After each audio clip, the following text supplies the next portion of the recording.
अब मैं बीजेपी के हम सारे उत्तर भारतीय बिहार, बंगाल, बिहार, उत्तर प्रदेश, पंजाब सबके आए हुए और मैं श्री उदय सिंह सबसे पहले विशु कमल जी आगे आए और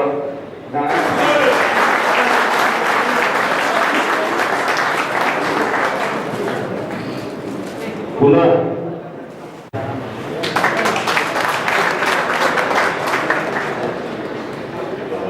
स्वागत करें। अतिथि हैं उनका के द्वारा हम प्रसाद जी से एक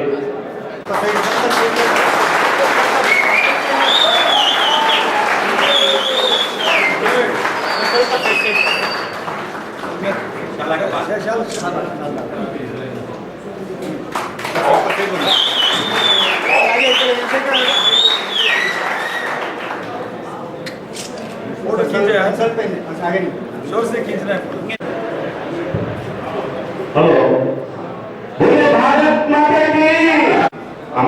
across the country what is going on, what is happening and what needs to be done in future. ಮುಂದಿನ ಚುನಾವಣೆಯಲ್ಲಿ ಏನು ಮಾಡಬೇಕು ಅಂತ ಹೇಳುವಂಥದ್ದನ್ನೆಲ್ಲ ನೀವು ಈಗಾಗಲೇ ನಿಶ್ಚಯ ಮಾಡಿ ಮೀಟಿಂಗ್ ಸೇರಿದ್ದೀರಿ. ಈ ದೇಶದಲ್ಲಿ ಒಂದು ಬದಲಾವಣೆ ತರಬೇಕು, ಇವತ್ತಿನ ದೇಶದ ಸಮಸ್ಯೆ ಪರಿಹಾರ ಮಾಡಬೇಕು ಅಂತ ಹೇಳಿದ್ರೆ ಈ ದೇಶದ ಇವತ್ತಿನ ಆಡಳಿತ ವ್ಯವಸ್ಥೆಯನ್ನು ಬದಲು ಮಾಡಬೇಕು ಅಂತ ಹೇಳುವಂಥದ್ದು ಎಲ್ಲರ ತೀರ್ಮಾನ. ದೇಶದ ಹಲವು ಸಮಸ್ಯೆಗಳನ್ನು ನಾವು ಕಂಡಿದ್ದೇವೆ.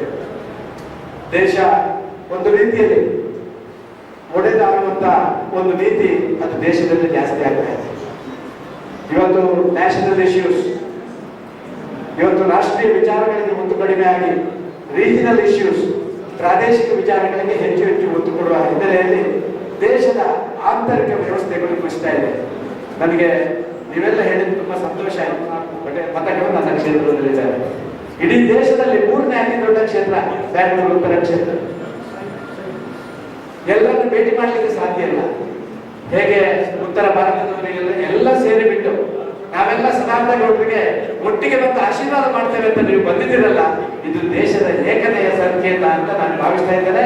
ದೇಶದಲ್ಲಿ ನರೇಂದ್ರ ಮೋದಿ ಪ್ರಧಾನಮಂತ್ರಿ ಆಗಬೇಕು, ನರೇಂದ್ರ ಮೋದಿ ಪ್ರಧಾನಮಂತ್ರಿ ಆಗಬೇಕಾದ್ರೆ ಉತ್ತರ ಭಾರತದಿಂದ ಬಂದು ಕರ್ನಾಟಕದಲ್ಲಿ ನಾವು ಒಂದಾದವರು ಕೂಡ ನರೇಂದ್ರ ಮೋದಿಗೆ ಕೈ ಎತ್ತುವಂತ, ನರೇಂದ್ರ ಮೋದಿಯನ್ನು ಬೆಂಬಲಿಸುವಂತ ಭಾರತೀಯ ಜನತಾ ಪಾರ್ಟಿಯ ಲೋಕಸಭಾ ಸದಸ್ಯರನ್ನು ಆರಿಸಿ ಕಳಿಸಬೇಕು ಅಂತ ನೀವೆಲ್ಲ ತೀರ್ಮಾನ ಮಾಡಿದ್ದೀರಿ. ನೀವೆಲ್ಲ ತೀರ್ಮಾನ ಮಾಡಿದ್ದೀರಿ. ಆದ ಕಾರಣ ತೀರ್ಮಾನ ಮಾಡಿದ ಮೇಲೆ ನಾನೇನು ಕೇಳಲಿಕ್ಕಿದೆ ನಿಮ್ಮಲ್ಲಿ? ನಾನು ಕೇಳಲಿಕ್ಕಿರೋದು ಇಷ್ಟೇ, ನಿಮ್ಮದು ನಿಮ್ಮ ಕುಟುಂಬದ ಎಲ್ಲ ಓಟು ಮಟ್ಟಿಗಿದೆ. ಸ್ವಲ್ಪ ಆ ಕಡೆ ಈ ಕಡೆ ಅವರ ಓಟು ನೀವು ಕೇಳಲಿಕ್ಕೆ ಸಾಧ್ಯ, ಯಾಕಂತ ಹೇಳಿದ್ರೆ ನಿಮಗೆ ತುಂಬಾ ಸಂಬಂಧಗಳಿದ್ದಾವೆ. ಆ ಸಂಬಂಧಗಳನ್ನೆಲ್ಲ ಉಪಯೋಗಿಸಿ ಬೇರೆ ಬೇರೆ ಓಟುಗಳನ್ನ ನೀವು ನಮಗೆ ಕೊಡಿಸುವಂಥದ್ದು ಮಾಡಬೇಕು ಅಂತ ಮಾತ್ರ ನಾನು ಕೇಳಲಿಕ್ಕೆ ನಿಮ್ಮ ಮುಂದೆ ನಿಂತಿದ್ದೇನೆ. ನನ್ನ इसलिए मैं आपसे पूछना कितना पूछना चाहता हूँ. ತುಂಬಾ ಸಂತೋಷಿ ಮನಸ ಗೊತ್ತಿಲ್ಲ, ಸಂತೋಷದಲ್ಲಿ ನಾನು ಇರಬೇಕು, ಒಬ್ಬ ಜನಪ್ರತಿನಿಧಿ ಯಾವ ಸಂತೋಷದಲ್ಲಿ ಇರಬೇಕು, ನಿಮ್ಮನ್ನೂ ಸಂತೋಷದಲ್ಲಿ ಇರಬೇಕು, ಆಗಲೇ ಸಮಾಜ ಸಂತೋಷದಲ್ಲಿ ಇರ್ತದೆ. ಅದಕ್ಕಾಗಿ ಆ ಕೆಲಸ ಮಾಡ್ತಾ ಇದ್ದೇನೆ. 17ನೇ ತಾರೀಕಿಗೆ ನಡೆಯುವಂತ ಚುನಾವಣೆ ಇದು ದೇಶದ ಭವಿಷ್ಯ ನಿರ್ಮಾಣದ ಚುನಾವಣೆ. ಈ ದೇಶದಲ್ಲಿ ಮನಮೋಹನ್ ಸಿಂಗ್ ಅಂತ ಬಾಯಿಬಾರದಂತ ಒಬ್ಬ ಈ ದೇಶದ ಪ್ರಧಾನಮಂತ್ರಿ ಆಗಬಾರದು. ಈ ದೇಶವನ್ನ ಜಗತ್ತಿನ ಯಾವುದೇ ಒಂದು ರಾಷ್ಟ್ರದ ಎದುರು ಗೌರವದಿಂದ ನಿಲ್ಲಿಸುವಂತ ನಮ್ಮ ನೆರೆಯ ವೈರಿ ಪಾಕಿಸ್ತಾನ, ಬಾಂಗ್ಲಾಗಳಿಗೆ ಸಡ್ಡು ಹೊಡೆದು ಮಾತೆತ್ತಿದ್ರೆ ಜಗತ್ತಿನ ಭೂಪಟದಿಂದ ನಿಮ್ಮನ್ನು ಅಳಿಸಿ ಬಿಡ್ತೇವೆ ಅಂತ ಹೇಳುವಂತ ಒಬ್ಬ ಸಿಂಹಗರ್ಜನೆ ಪ್ರಧಾನಿ ಹೊಡೆದಂತ ರಾಷ್ಟ್ರ ಅದು ಭಾರತ. ಈ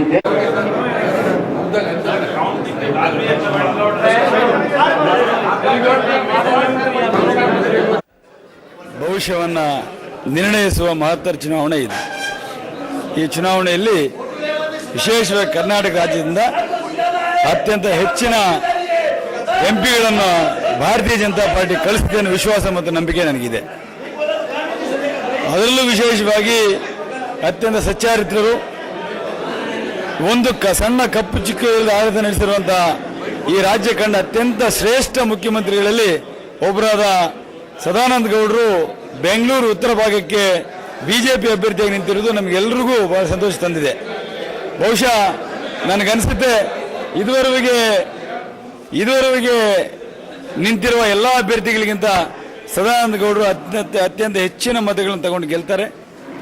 ಗೆದ್ದು ಮೋದಿ ಸರ್ಕಾರದಲ್ಲಿ ಬಹಳ ಉತ್ತಮ ಖಾತೆಯುಳ್ಳ ಒಬ್ಬ ಮಂತ್ರಿಯಾಗಿ ಕೆಲಸ ಮಾಡ್ತಾರೆ ವಿಶ್ವಾಸ ನಮಗೆಲ್ಲ ನಂಬಿಕೆ ಇದೆ. ಜೊತೆಗೆ ಈ ಬಾರಿ ಮೋದಿಯವರ ಪರ ದೊಡ್ಡ ಅಲೆ ಭಾರತ ರಾಷ್ಟ್ರದಿಂದ ಎದ್ದಿದೆ. ಆ ಅಲೆ ಹೆಂಗೆ ಅಂದರೆ, ಮಹಾಭಾರತದಲ್ಲಿ ಅಶ್ವಮೇಧ ಯಾಗ ಕುದುರೆಯನ್ನ ಬಿಟ್ಟು ಆ ಕುದುರೆಯನ್ನು ಯಾರಾದರೂ ಕಟ್ಟಾಗಿ ಸವಾಲು ಹಾಕಿದ್ರೆ ಯಾರೂ ಅದನ್ನು ಮುಟ್ಟಕ್ಕಾಗಲ್ಲ. ಆ ರೀತಿ ಇವತ್ತು ಮೋದಿಯವರ ಹೆಸರು, ಬಿಜೆಪಿ ಪಕ್ಷದ ವರ್ಚಸ್ಸು, ಮೋದಿಯವರ ವರ್ಚಸ್ಸು ಇವತ್ತು ಆ ರೀತಿ ಇದೆ. ಆದ್ರಿಂದ ಒಂಥರ ಇದು ಅಭಿವೃದ್ಧಿಯ ಚಂಡಮಾರುತ, ಇದು ಅಭಿವೃದ್ಧಿಯ ಸುನಾಮಿ. ಇದನ್ನು ತಡೆಯುವ ಶಕ್ತಿ ಯಾರಿಗೂ ಇಲ್ಲ ಈ ಭಾರತ ದೇಶದಲ್ಲಿ.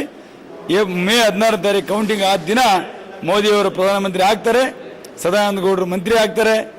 ಈ ದೇಶದಲ್ಲಿ ಬಿಜೆಪಿ ಸರ್ಕಾರ ಬರ್ತದೆ. ಅಭಿವೃದ್ಧಿಯ 60 ತಿಂಗಳು ಏನು ಮೋದಿಯವರು ಕೇಳಿದರೆ 60 ತಿಂಗಳ ಅವಕಾಶ ಖಂಡಿತವಾಗಿ ಜನ ಕೊಡ್ತಾರೆ ವಿಶ್ವಾಸ ನನಗಿದೆ. ಬಹುಶಃ ನನಗನ್ಸುತ್ತೆ ಮೋದಿ ಸರ್ಕಾರ ಬಂದ ಮೇಲೆ ಮೋದಿಯವರು ಈ ಭಾರತ ದೇಶವನ್ನ ಪ್ರಪಂಚದ ಎಲ್ಲ ರಾಷ್ಟ್ರಗಳಿಗಿಂತ, ಅಬ್ದುಲ್ ಕಲಾಂ ಅವರು ಒಂದು ಮಾತು ಹೇಳಿದ್ದಾರೆ, 2020ನೇ ಇಸ್ವಿಯೊಳಗೆ ಭಾರತ ದೇಶ ಪ್ರಪಂಚದ ಎಲ್ಲ ರಾಷ್ಟ್ರಗಳಿಗಿಂತ ಒಂದು ಹಂತ ಮೇಲಕ್ಕೆ ಹೋಗ್ತದೆ ಅಭಿವೃದ್ಧಿಯಲ್ಲಿ ಮತ್ತು ವರ್ಚಸ್ಸಲ್ಲಿ.